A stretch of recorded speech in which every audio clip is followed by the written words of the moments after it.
Despite all the good that Luke himself and the Jedi Order had done for the Rebellion and the New Republic, there would actually come a time in Legends continuity where Luke was not so kindly asked to depart the New Republic and was sent into exile. In fact, it wasn't just a few individuals, but it would seem that the entirety of the New Republic had turned against the Jedi and wanted Grandmaster Luke to pay for crimes that he did not commit, right in the wake of Abeloth's return. In the Fate of the Jedi series, which takes place right after the Second Galactic Civil War started by Darth Caedus, the New Republic's Chief of State would levy a lawsuit against Grandmaster Luke, stating that as a master of Jacen Solo, Luke shared most of the blame for the boy's turn and embrace of the dark side and the atrocities that he would commit over the course of the war. The New Republic would state that time and time again, the most dangerous beings in the galaxy were wielders of the Force, and despite many of the Jedi being valiant, this far from made up for the oppression and the loss of life levied by Force wielders that were left unchecked. What's fascinating about this though, is though at first Luke would fight back against this unfair trial, in a single conversation,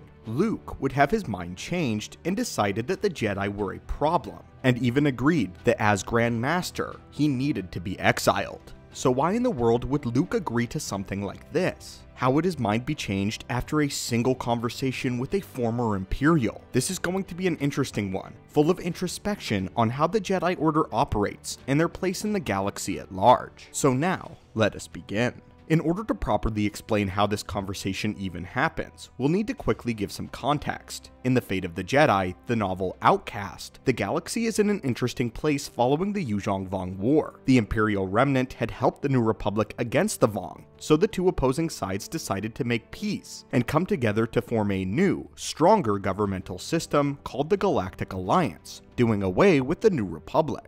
In the office of the Chief of State, there was an Imperial by the name of Natasi Dalla, who had something of a bone to pick with the Jedi, but not for reasons that a normal Imperial would have. And she actually had a good case against them. For the most part, Dalla had moved on from what had occurred in the past, but her main concern was how the Jedi were operating in the galaxy, taking into account how frequently they seemed to turn to the dark side under Luke Skywalker's leadership.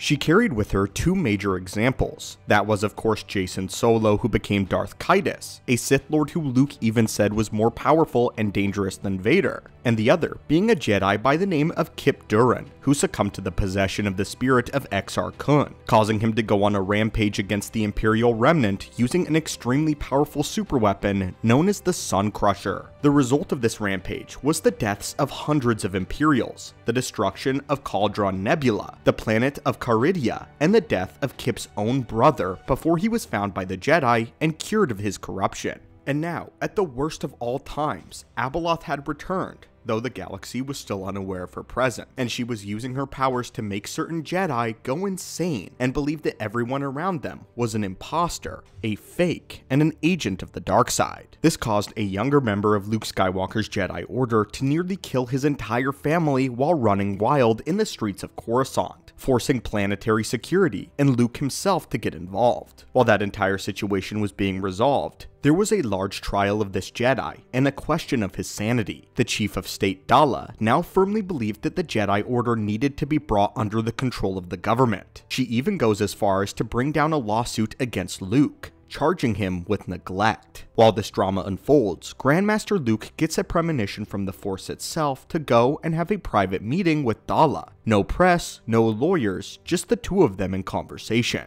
They go ahead and sit down and hash out some personal beef before getting into the meat of the lawsuit and the argument. Dalla tells Luke that the suit itself is nothing personal, to which Luke replies with the accusation that she just wants the Jedi Order to be obedient and to serve a government like they did before. Dalla says that it doesn't have anything to do with obedience, but with fairness, responsibility, and the rule of the law. Luke, growing more frustrated, says that the Jedi have always supported this, to which Dalla shoots back at him that these are the traits that the Jedi have subverted, at least under Luke. She then gives him a scenario. Let me give you a hypothetical example. A Coruscant bar in the seedy sublevels. Two patrons decide that they don't like the looks of a third. They assault him. A Jedi intervenes. Out comes a blaster pistol and a lightsaber. Whoosh whoosh. Severed arms litter the barroom floor. Law enforcement officers are called. The Jedi gives them a terse statement and then flits off to his next adventure.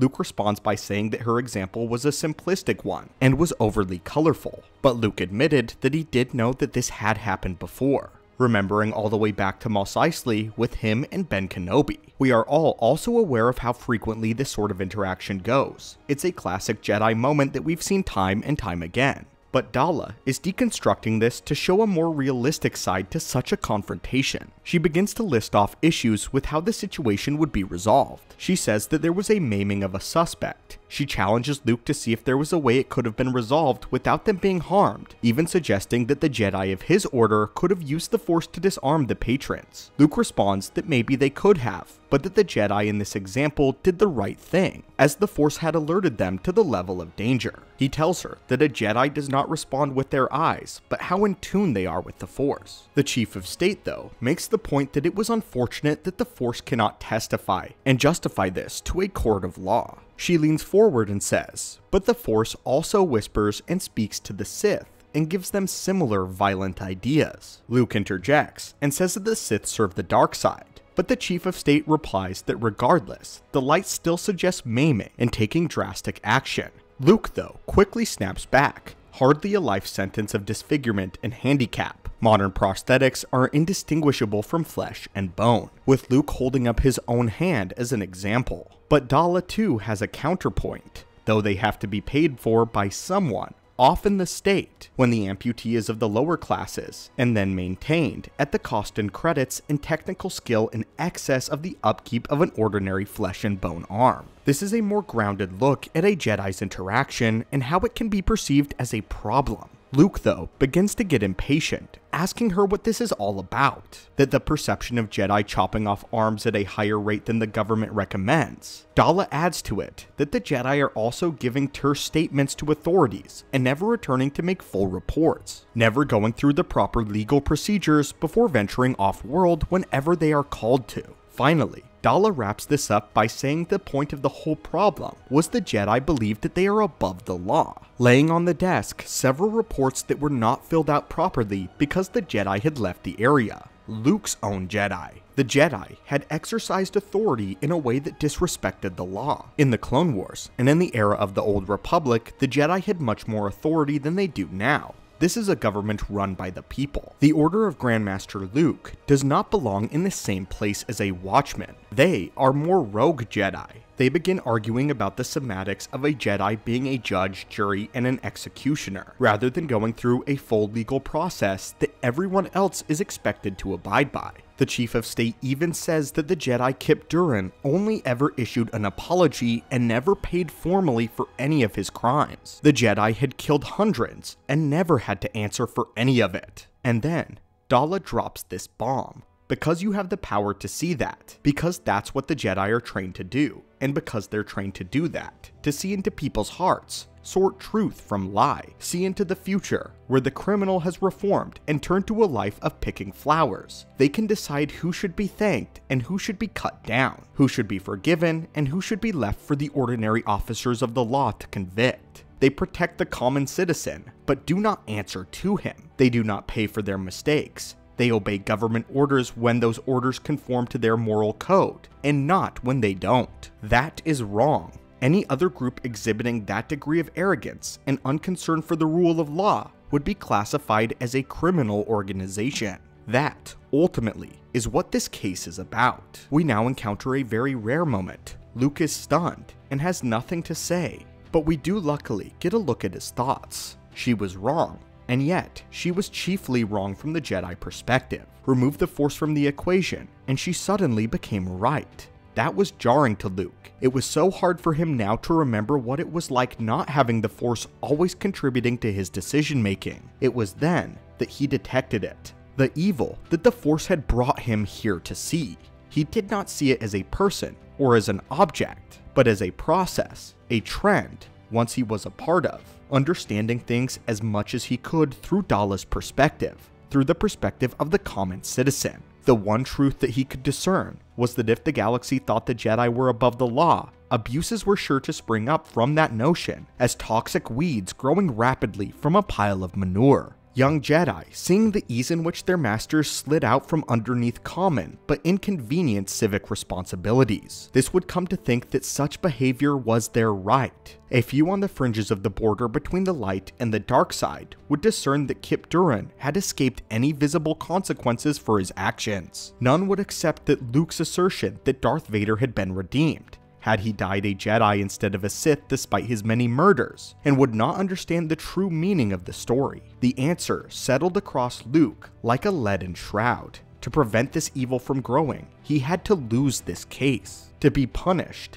that was what the Force had brought him here to understand. And in this moment, Luke would accept his terms and be exiled from the Galactic Alliance. So often have we seen the Jedi subvert the law for the common good, but Luke understands the ramifications of frequent abuse of this. It's quite interesting when we insert reality into the Star Wars mythos, as these novels so brilliantly do, inserting realistic law into the ways that the Jedi operate. But of course, Luke was not leaving with his tail tucked between his legs. The Grandmaster had a plan. He agreed with Dalla that he should be exiled and removed from active duty as Grandmaster, on the terms though, that if he could prove his innocence in Jacen Solo's embrace of the dark side, that he would be allowed to return. His son Ben decided to join him, and the two Jedi set off in their exile, roaming the galaxy and following the footsteps of Jacen, determined to learn why he had fallen to the dark side. At this point, it's still fascinating to see the distrust that Palpatine sowed into the very common folk of the galaxy, believing that the Jedi were above the law and believed that they had ultimate authority. This was part of why Luke was so hesitant to join the New Republic in the first place. Luke could see the anti-Jedi sentiment spreading around the galaxy, forcing him to fight a political war. In truth, once everything was all said and done, the Jedi Order decided not to be a part of the Galactic Alliance, and they would reside on the ancestral homeworld of Ossus to operate how the Jedi did thousands of years ago. Luke attempting to learn the lesson from the Jedi of old.